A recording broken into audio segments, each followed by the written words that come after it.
Wayambo TV officiel a tozali na bino. Tozengi na bana mboka partout na mukili. Kibino.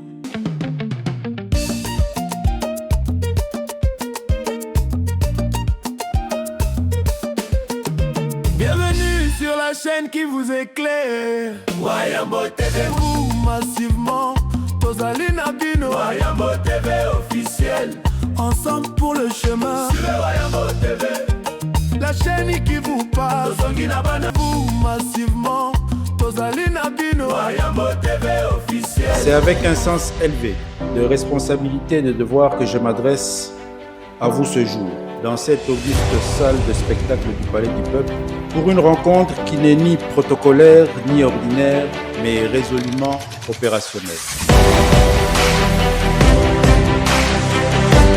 Monsieur le commissaire général de la police nationale congolaise, monsieur le coordonnateur national de la réforme de la police nationale congolaise,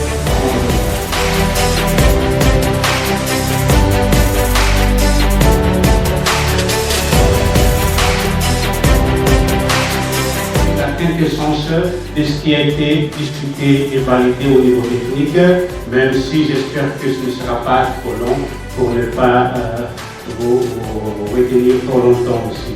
Mais je vais le faire en une vingtaine de minutes maximum. Et bien sûr, après la présentation, nous sommes disponibles pour vous donner les précisions sur les questions et les commentaires que vous aurez à faire avec ce rapport. Donc,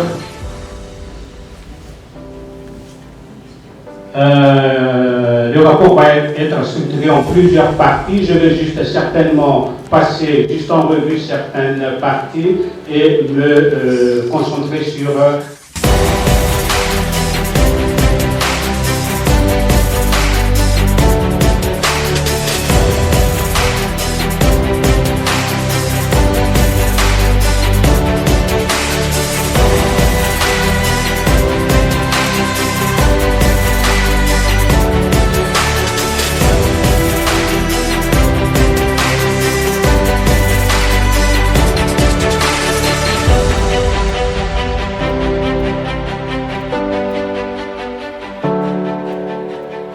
en premier lieu, la promulgation de la loi 025-47 du 1er juillet 2025 qui établit un cadre juridique, institutionnel et budgétaire clair, pluriannuel pour la réforme de la PNC. Donc c'est la loi de programmation qui confirme aussi l'engagement durable de l'État.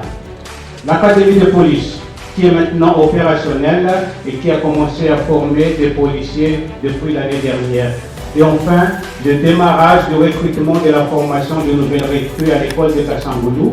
Il y a actuellement 700 policiers qui sont en formation sur place, financés également sur fonds propres du gouvernement. Je tiens à rajouter aussi que l'ACAPOL, la formation actuelle, est financée entièrement par le gouvernement de la RDC. Donc, le recrutement, la formation qui constitue un premier processus conforme aux normes en plus de 25 ans et qui est essentiel au rajeunissement et à la professionnalisation de la PNC. Si on complète ces trois points avec la révalorisation salariale des policiers en mars 2025, donc nous sommes témoins maintenant d'un véritable changement de paradigme sur cette réforme qui s'inscrit davantage dans une dynamique d'appropriation nationale pleinement assumée. Au niveau du volet pilotage de gouvernance, le programme a donné des appuis techniques et logistiques aux organes et structures nationales de conception, de pilotage, de surévaluation et de mise en œuvre de la réforme à travers le CCRP, la CRP, à travers également la cellule réforme de la police et ses cellules d'appropriation et de mise en œuvre, et aussi des groupes techniques ad hoc qu'on a dû mettre en place pour pouvoir concevoir et mettre en œuvre les différents éléments du programme.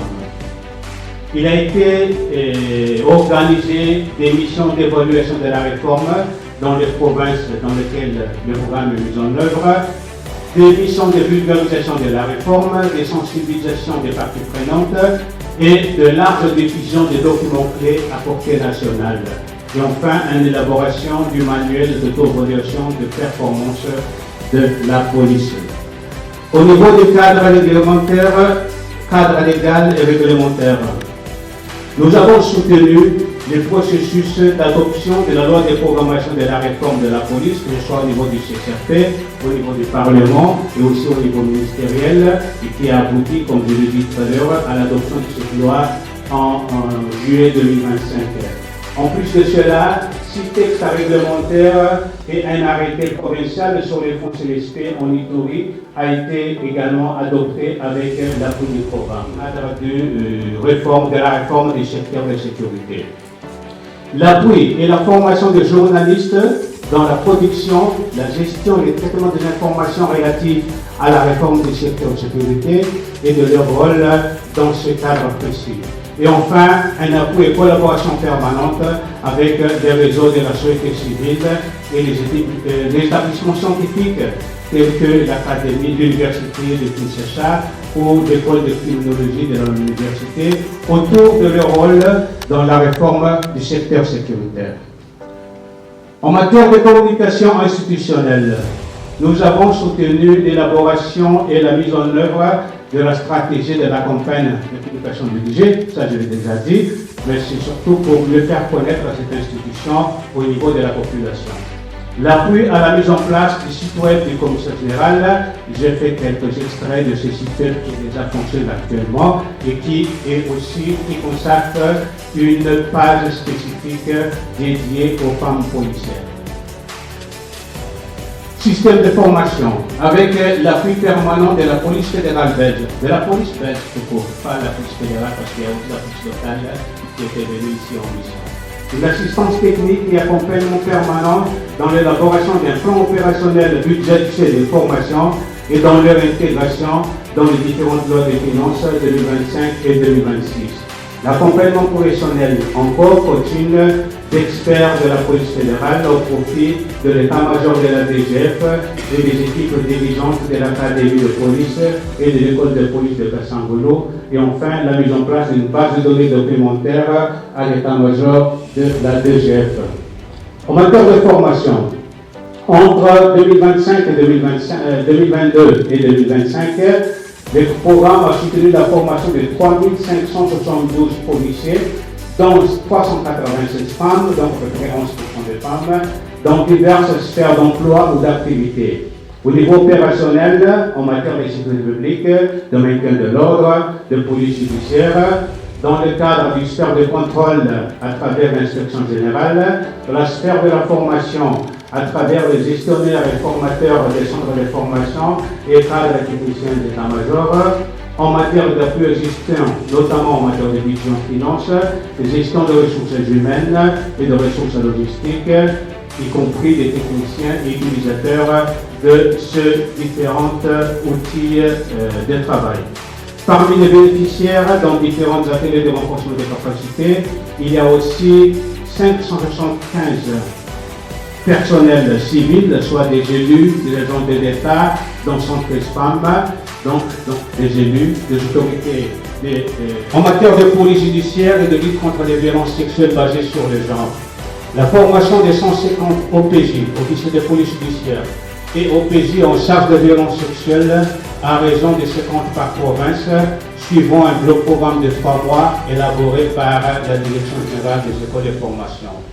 La formation des 36 formateurs et la formation de 22 médecins, personnels médicaux, civils et policiers à une initiation à la médecine légale, parce que qui dit lutte contre les violences sexuelles dit preuve, et qui dit preuve dit médecine légale dans ce cas-là.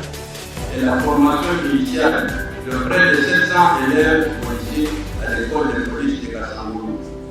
Cette reconnaissance s'entend sans doute aux honorables députés, des sénateurs, des commissions de défense et de sécurité, dont l'attention aux questions de la réforme de la police a toujours été très remarquable.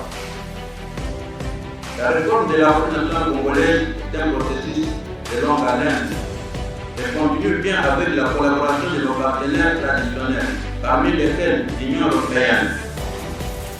C'est donc l'occasion ici de remercier son Excellence Monsieur l'ambassadeur de l'Union européenne pour ses efforts qui ont permis la matérialisation des différentes phases de ce programme. Mesdames et messieurs, distingués invités, avec les apports de l'acte 3, la police nationale congolaise aura franchi des nouveaux paliers sur les plans de son fonctionnement, que ce soit ici, au niveau central, et dans les provinces de l'Ituri, de l'Équateur et du Kasaï. Nous en sommes très satisfaits. C'est pourquoi je remercie sincèrement toute l'équipe du programme et des opérateurs, dont notamment l'agence belge de la coopération internationale, ENABEL, Giconta, les CAF, ainsi que la cellule de réforme de la police pour leur performance dans la mise en œuvre du programme. Et sans oublier bien sûr tous ceux qui y ont contribué par leur expertise, notamment l'inspection générale de la police nationale congolaise et le secrétariat exécutif du comité de suivi de la réforme de la police, pour ne citer que ceux-là. Le chemin qui mène à la modernisation de la police nationale congolaise reste long et la priorité du moment est de continuer dans la dynamique actuelle tout en préservant les acquis de ces dernières années. Les collaborateurs seront instruits dans ce sens, notamment dans la gestion, la maintenance, les affectations des bâtiments et autres équipements qui leur ont été fournis. Je tiens également à rassurer ici que la gestion des ressources humaines, y compris son assainissement, reste l'une des priorités.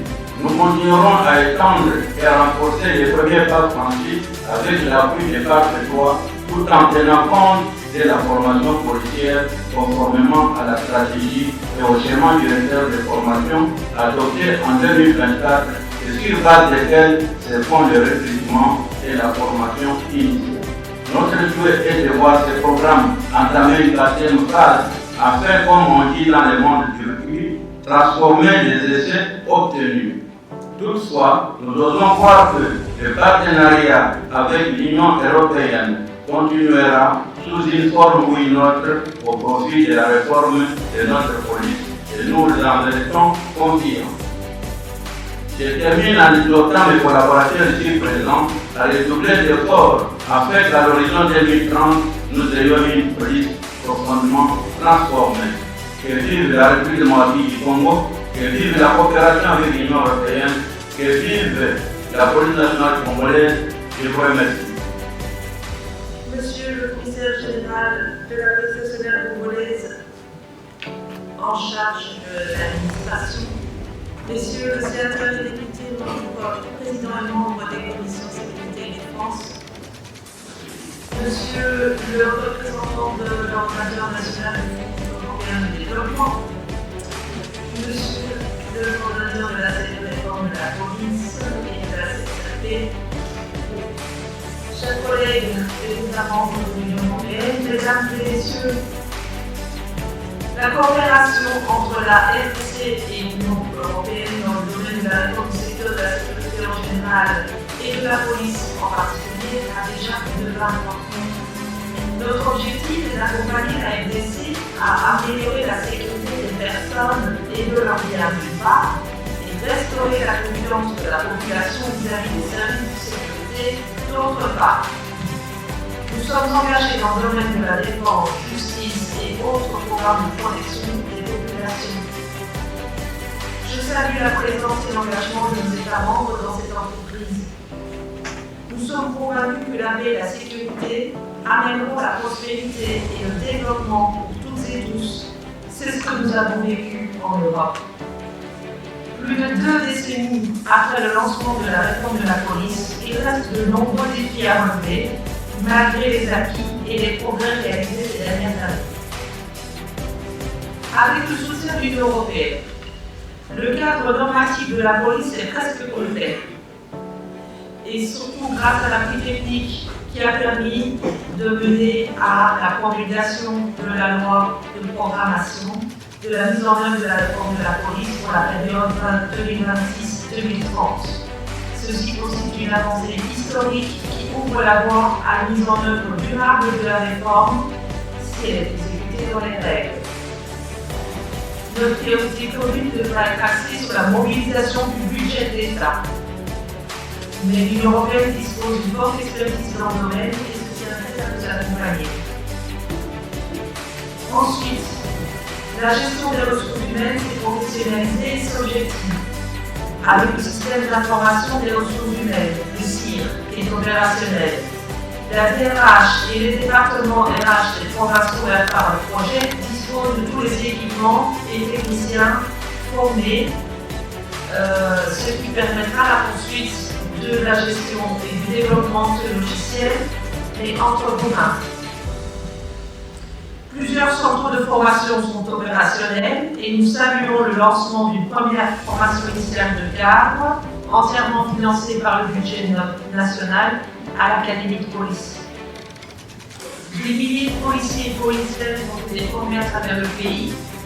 On a vu le chiffre tout à l'heure, finalement plus de 3500 personnes ont été formées, mais avec une très faible représentation des femmes. Je pense que dans une prochaine action de réforme, il y a un travail à exploiter sur cette année. Cette année, autre avancée énorme, le recrutement de nouveaux effectifs. Il a débuté et c'est une route vers le renouvellement progressif des forces. L'Union européenne est à vos côtés et continuera à vous assister, vous accompagner à travers le programme qu'on appelle communément Résilience, et qui a récemment fourni une assistance technique dans le cadre de ce recrutement. Cependant, le chemin reste encore long, les effectifs sont insuffisants dans certaines provinces, ils sont peu formés et insuffisamment encadrés. Les écoles de formation ne sont pas toutes opérationnelles, la police de proximité n'est pas active partout et les groupes mobiles d'intervention manquent souvent de moyens pour assumer leur mission. J'en profite ici aussi d'ailleurs pour exprimer une pensée pour les policiers qui sont déplacés par le conflit à l'Est, avec ou sans leur famille, et qui connaissent eux-mêmes les affres de l'insécurité et de la précarité. Mais aujourd'hui, nous sommes réunis pour faire le point sur la mise en œuvre de l'accord de coopération UE-RDC, qui était un appui 2020-2025 pour un montant total de 20 millions. Les 400 000 des interventions. Au-delà des réalisations structurantes qui nous ont été exposées tout à l'heure, nous devons nous féliciter de la tenue régulière des organes de gouvernance qui nous lient dans notre devoir de redevabilité et qui était l'occasion pour nous de prendre les bonnes décisions et débloquer les situations et de débattre. J'aimerais simplement rappeler à cette auguste assemblée certains éléments qui nous sont essentiels et qu'on aimerait garder à l'esprit après s'être séparés. La police de proximité doit délivrer de manière visible, dans le court terme et en faveur de bénéficiaires directs que sont les femmes et les hommes congolais, usagers d'un service public. Les infrastructures, ce ne sont que des outils pour faire fonctionner des services. Construire un commissariat ne sert à rien si la population n'ose pas en franchir les portes. Ce sont donc les hommes et les femmes qui les animent, qui en feront des réussites. Face à l'ampleur des défis que pose la réforme de la police, et dans un souci de bonne gestion à visée prévisionnelle, nous devons être lucides quant aux capacités de financement disponibles, tant pour les investissements, mais aussi l'entretien et le fonctionnement. Enfin, je tiens à remercier chaleureusement toute l'équipe de gestion du projet qui est restée fidèle au poste, soudée et professionnelle tout du long. Merci à Annabelle, Dika et Kojanta de nous avoir permis de les côtoyer pendant ces 4 années. Messieurs, mesdames,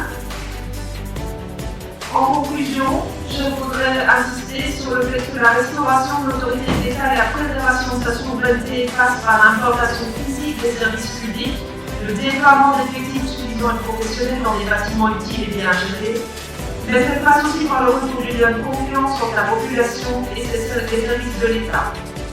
Le PAPE 3 est terminé, mais l'Union européenne reste à vos côtés pour soutenir la police nationale congolaise dans sa mission de protection de la population.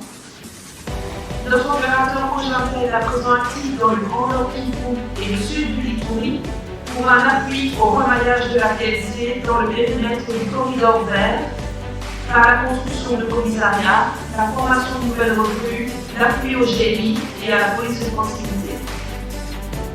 La paix et la sécurité sont des vecteurs de prospérité. Vive la coopération entre la RDC et l'Union européenne. Secrétaire permanent du Conseil supérieur de la police nationale du Congolais, Monsieur le secrétaire exécutif du comité de suivi de la réforme de la police nationale, Mesdames et Messieurs les membres de la cellule réforme de la police et de l'équipe du programme PAP 3, Mesdames et Messieurs, distingués invités en vos rangs, votre conscience.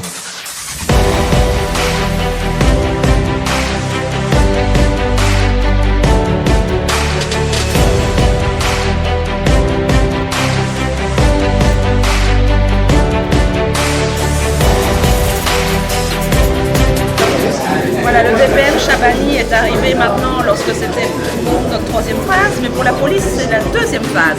C'est le PAC numéro 2, donc le programme quinquennal deuxième phase. Donc on a déjà fait le premier, il y a le deuxième, le VPM Chabani arrive à cette période-ci et je pense qu'il a la chance de pouvoir collaborer avec des responsables de la PNC qui connaissent très bien les problèmes et les solutions à trouver et avec qui on collabore depuis des années très fluides.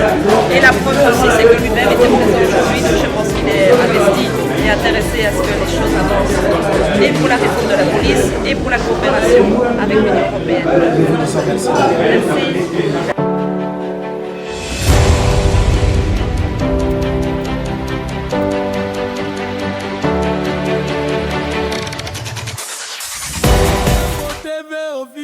Tozali na bino tozengi na bana mboka partout na mukili eyoki bino.